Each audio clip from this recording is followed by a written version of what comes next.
عائشہ صاحبہ، لیکن عمران خان کی حکومت جب گئی تھی تو اس وقت 150 روپے لیٹر پیٹرول تھا، اور آپ لوگ مہنگائی کے خلاف تحریک بھی چلا رہے تھے اس وقت میں. تو اب جو مہنگائی ہے اگر اس کا موازنہ کر لیں تو اس سے بہت زیادہ پرائز ہے. اس کے ساتھ ساتھ عالمی مارکیٹ میں آپ نے کہا کہ پیٹرول اگر کم ہوتا ہے تو ہم کم کرتے ہیں، لیکن اس بار ایسا نہیں ہوا. پیٹرول سستا ہوا ہے. عوام کو فائدہ کب ملے گا؟ کوئی ٹائم فریم آپ دے سکتی ہیں اس پر؟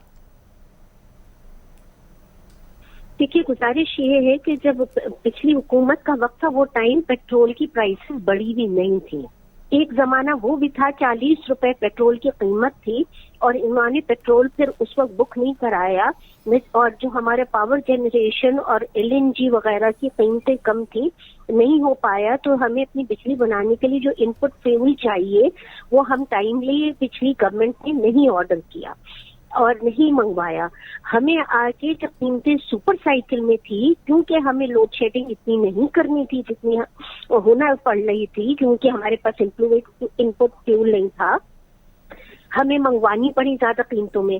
اور وہ زیادہ قیمتوں کا پھر ہمیں آہستہ آہستہ پاس آن کرنا پڑا، اس لیے کہ سبسڈی بھی ڈالی ہوئی تھی انہوں نے، سبسڈی کرنی پڑی. قیمتیں انٹرنیشنل مارکیٹ سے زیادہ تھیں، اس زیادہ قیمتوں پہ ہمیں ان کی جو غلط ڈیسیشنز تھے اور لیٹ ڈیسیشنز تھے اور نہیں ڈیسیشن بلکہ اس زمانے میں جو ہونے چاہیے تھے وہ نہیں تھے، غلط ڈیسیشن تھے، اس کا خمیازہ ہمیں بھگتنا پڑا.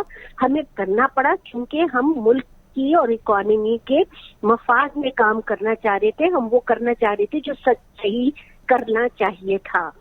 تو اب اس آہستہ آہستہ کر کے آگے پاس آن کر رہے ہیں. دیکھیے، انشاءاللہ اس مد میں زیادہ تر ایڈجسٹمنٹ تو ہو گیا ہے.